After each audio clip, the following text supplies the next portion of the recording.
Hi, this is Eric Johnson. It's Friday the 27th of October.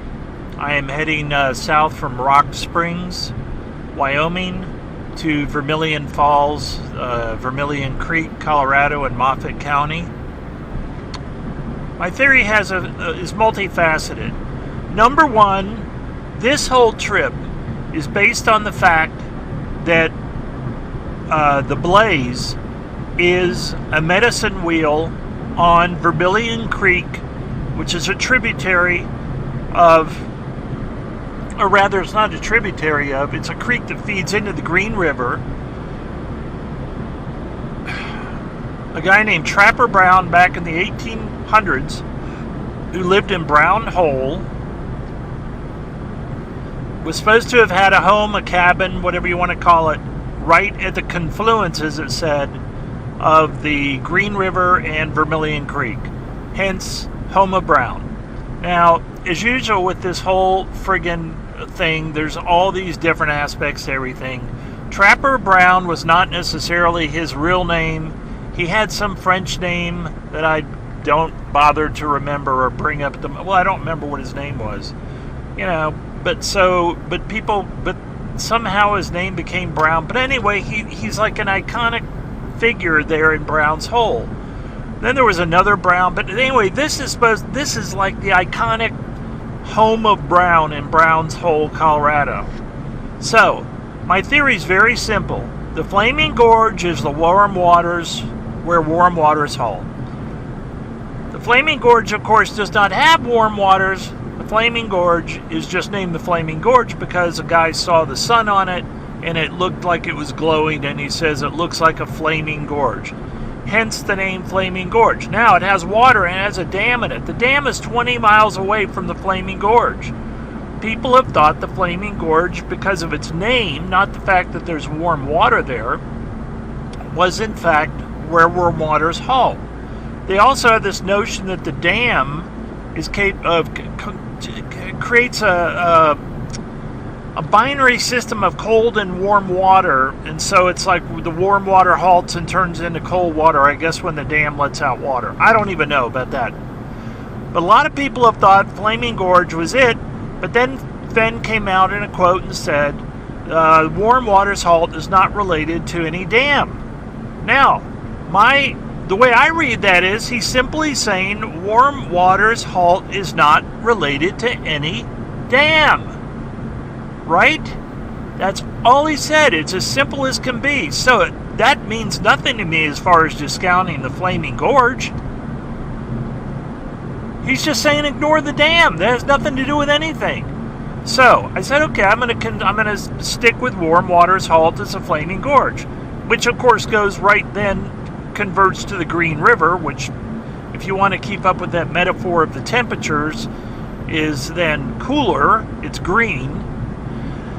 You go down the canyon, which is the canyon the whole hole is based on. The Green River goes down the canyon, and then you hit the Vermillion Creek, which, by the way, Vermillion is another color. I think Vermillion is like red, right? And right at the Vermillion Creek and the Green Creek is the home of Brown. You can read about it. That's supposedly where Trapper Brown had his home that, disintegrated long time ago, although it might have been turned into Davy Crockett Fort. I'm not sure, but anyway. Okay, so you go up Vermillion Creek. Now you're following the creek metaphor, which I believe in this case is not even a metaphor. It's a real creek, which is Vermillion Creek. The Blaze. Now this is where we were 2 days ago. I didn't go out yesterday. I went to a museum. I went to a dinosaur exhibit at the Western Wyoming Community College. It was supposed to rain and snow yesterday. It didn't, but the wind chill and the temperature around 40, I swear the temperature was around 30. I mean, people that didn't have their coats on were running in and out of buildings. It was one of those days. I said, I don't want to be down at the Vermillion Creek in that kind of weather. It's cold enough as it is when you're there. There's absolutely nobody or nothing there.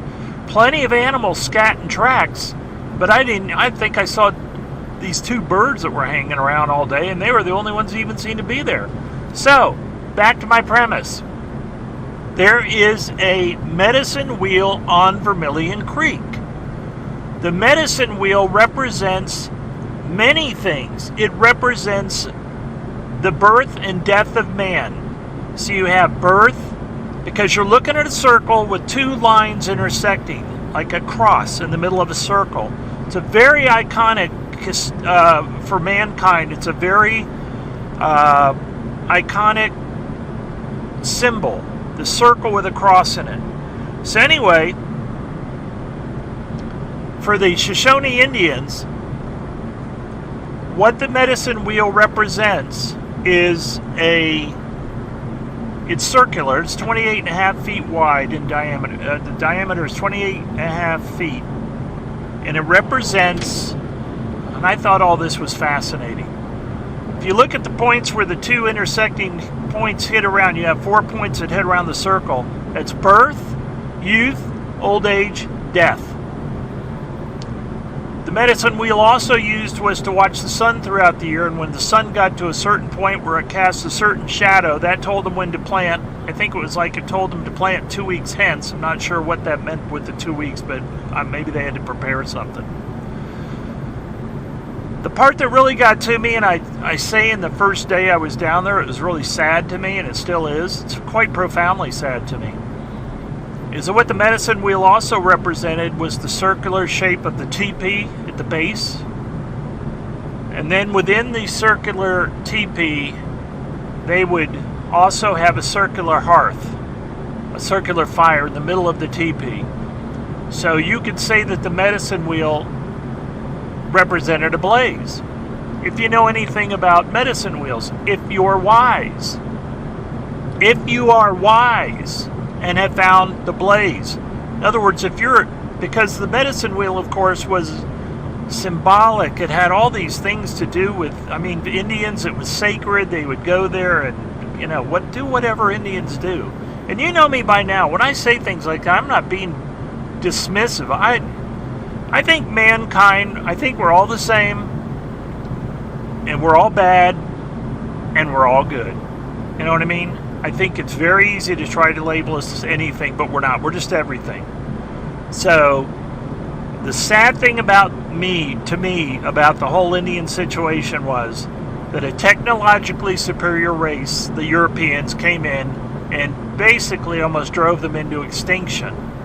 The Indians, of course, survive today, and in some cases economically do well because, they have the casinos and stuff. That's nothing to sneeze at. As a matter of fact, right around here, somewhere up in Wyoming, there's a casino. And the pictures they show, maybe my imagination, because it was just one of those pamphlets a hotel had, like if you wanted to go visit this casino. But it looked to me like the people that were running the casino were, in fact, Indians. I hope that's true. Some of these Indians have done quite well. There's a book out about a murder that took place back in the 1900s where it was about these Indians that were being killed in this area of, I don't remember exactly where it was, but somebody was killed. It was like a serial murder mystery back in the early 1900s. And the Indians that lived in that area, the American Indians, were so well-to-do from the proceeds they got from the casinos that they all had white servants. I thought that was great. So there was all this weird, in this area, there was all this weird, but you also had the alcohol problem because, of course, the Indians do not process alcohol well because of their genetics. So that's part of the story. It's a fascinating book. I wish I could remember what it is. I'll put it in the video as a caption. But the point I was trying to make is, in some cases they've actually done well economically in modern times because of the casinos. But that's not to negate the fact that the Indians are basically driven almost into extinction. And the very sad thing that to me is that you come across these medicine wheels and really it's no different than if you were coming across white icons or any other race or nation where their iconic sign, if you will, is just saying hearth and home. Because isn't that all it's saying? It's just saying hearth and home. It's saying teepee, fire. And that, of course, would infer family. So that just like everybody else, their big thing is hearth and home. And I find that very sad. that they were subjected to what they were. But as I said the other day, excuse me, because the Indians were very violent towards one another, of course, before the Europeans ever showed up. I mean, people say the Indians didn't have land, as it were. They didn't believe in owning land. Well, first of all, that's completely ridiculous. The Indians that were agriculturally based did in fact plant and have land and defend their land. But in a different sense, for the migratory Indians, especially out in the West, after they got pushed out west and stuff, their hunting grounds, when they would migrate, those were their lands, as it were. But they were moving. They were going after the buffalo or whatever. And if you were another Indian tribe and you encroached on their hunting ground, they'd kill your ass. I mean, they aren't sitting around, they aren't sitting around like a bunch of angels going, oh, life's wonderful, and, before the white, horrible Europeans showed up, we never killed each other. It's all bullshit. Mankind is a violent species, period. Don't care what race you are. And I'll tell you something else, too. The old, some of these old, the most iconic meals of the West and kind of outdoors and all that, boy, they really do make a point, because I would never sit around and eat 5 pancakes, a smoked sausage, and 2 link sausage and coffee for breakfast. But seeing how my body is depleted doing this running around in the rocks and the wilds, I just now naturally start off with a breakfast like that, because I know the carbs are all going to be burned up, and of course you need the protein to balance the carbs, but I know all those pancakes are going to be burned up just by running around Vermillion Creek today. Plus all I brought for lunch was an apple. But so here we are. I went down and I kind of confirmed in my own head from literally being there. And that's why I'm doing these videos, is I'm doing them to literally be there, so people that don't want to necessarily, they're curious but don't necessarily want to go there and spend the money or the energy or the time. I realize a lot of people are working, and so I'm kind of semi-retired, so I can do this. Already got some work lined up, got some phone calls while I was here that I have to do when I get home, but that's fine. I take off when I want to take off.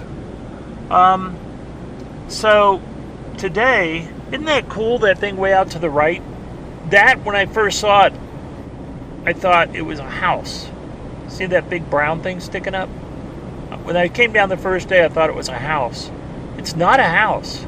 It's just a piece of rock that has not eroded with the, with the ages. And so when you go by it, it's just a big stone.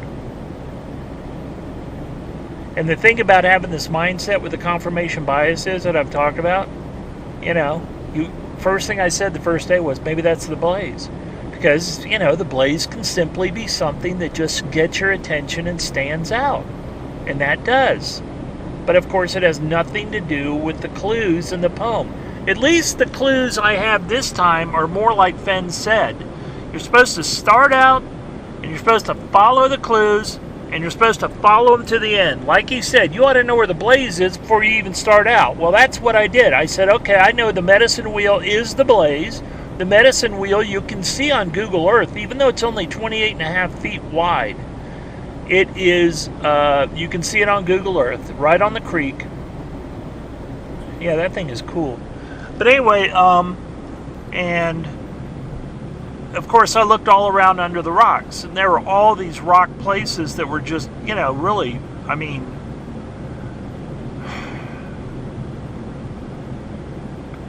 I don't know. I'm sitting, there was some place, it kind of reminds me of when I was in Denver, outside of Denver, up Bear Creek. You run into these these things where the rocks are all kind of slabs on top of each other, and I have a tendency to kind of just look. I have a tendency to just kind of look in these areas, and if I don't see something immediately, Well, not even immediately. I mean, I get down and I kind of look in, but I don't go crawling. Well, none of them look big enough to crawl into. That's it. I guess what I'm mulling in my mind is I suppose I could put more effort into kind of getting on my stomach and kind of looking. Maybe if I put my hand around a rock, suddenly I'd feel the chest. Maybe I should think more like that. Further up the creek from the medicine wheel, which I did not go to, are the well-known petroglyphs, the paintings left by the Shoshone. And so I thought, okay, maybe that's the blaze. So that's literally what I'm doing today. We're going down to the same area where the medicine wheel is. Then we're going to go down, and God, I just don't even want to think about it. At least I'm psychologically prepared for coming up from the creek, because when you're going down, of course, you're going down. Gravity's on your side. Man, when you're going up, it is a steep incline, and it's all those freaking little rolling rocks, just little bits and, fragments, and, you kill yourself if you slip, and plus it's such a steep incline. It's real work. Made sure to bring a bottle of water today, because when I got back to my car the other day, I was dying of thirst. And when you're out here, you see this, right? When you're out here, when I get down to Vermillion Creek, there is nothing. No people. I mean, every great once in a while before you get off the road that you see somebody go by. But there are no gas stations. There's no cellular service. There's no nothing. I figured just like Fenn likes it. And I was telling this girl today, I forget, who was I talking to? It doesn't really matter. Oh, is it the bank? Yesterday. And I was talking about how freaky it was, and she agreed with me. I said, it's real strange, but when I lost my, I didn't tell her why I was coming down to Vermillion Creek. She said she was familiar with the area, which really surprised me. I didn't tell her I was on a treasure hunt, because I'm getting tired of people. Actually, everybody that I tell, they don't roll their eyes at me. They kind of go, really? Really? But here's the freaky thing, folks. I have yet, in my trip to Denver, Bear Creek, or this trip, I have yet to find one person who's heard of this treasure hunt. But anyway, when I mentioned the sensation of losing my cell service and my map, and she goes, oh, I know, it's freaky, isn't it? I go, yeah, it is. Isn't that strange that we are so addicted now to our cell phones that if we enter an area where we don't have cell service, we feel so cut off? I think it is. But, wow, I wouldn't want to go down there by accident. Whoo-wee! So anyway, I'm heading down to the same place I was at yesterday, except that I'm going to walk up to the petroglyphs. Obviously, I'll videotape them. Anyway, we're getting close to 169, and so when we get there, I'll probably just traipse all the way on down to Vermillion Creek and bring this thing out when I'm back to heading up towards the petroglyphs. There's something, it just seems like a bust, right? It just does, because again, I really planned on it being the medicine wheel, and then the minute that went in the toilet, ooh, the fire hazard is in the red. It's not quite dark red, but it's up there. Well, yeah. I mean, the ground here is just ridiculously dry.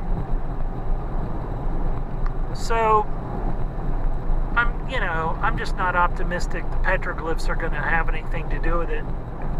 But they might.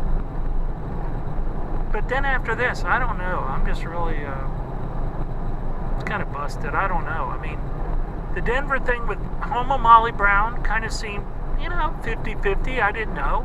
Maybe, again, just because I don't find things doesn't mean they're not there. This one, though, seemed really certain. To go from Flaming Gorge, down through the canyon, get to the Homo Brown at the confluence of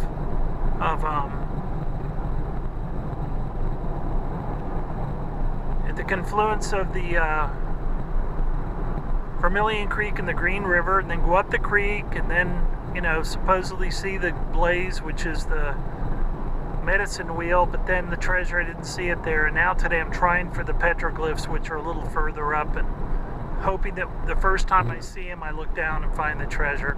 But you know what I mean, for you, especially those of you that have looked for the treasure. Surprising few number of the people I see on the blogs have actually gone out and looked for treasure. It's all kind of just thinking about it and reading about it, and nothing wrong with that. I'm just surprised more people don't go out and look for it, but I realize a lot of people have full-time jobs and stuff, so they can't quite do this. But when you start running out of your ideas, like I did with the medicine wheel, then and then today it's the petroglyphs, and then if it's not the petroglyphs, I'm just kind of stupefied, as I like to say. I'll be stupefied.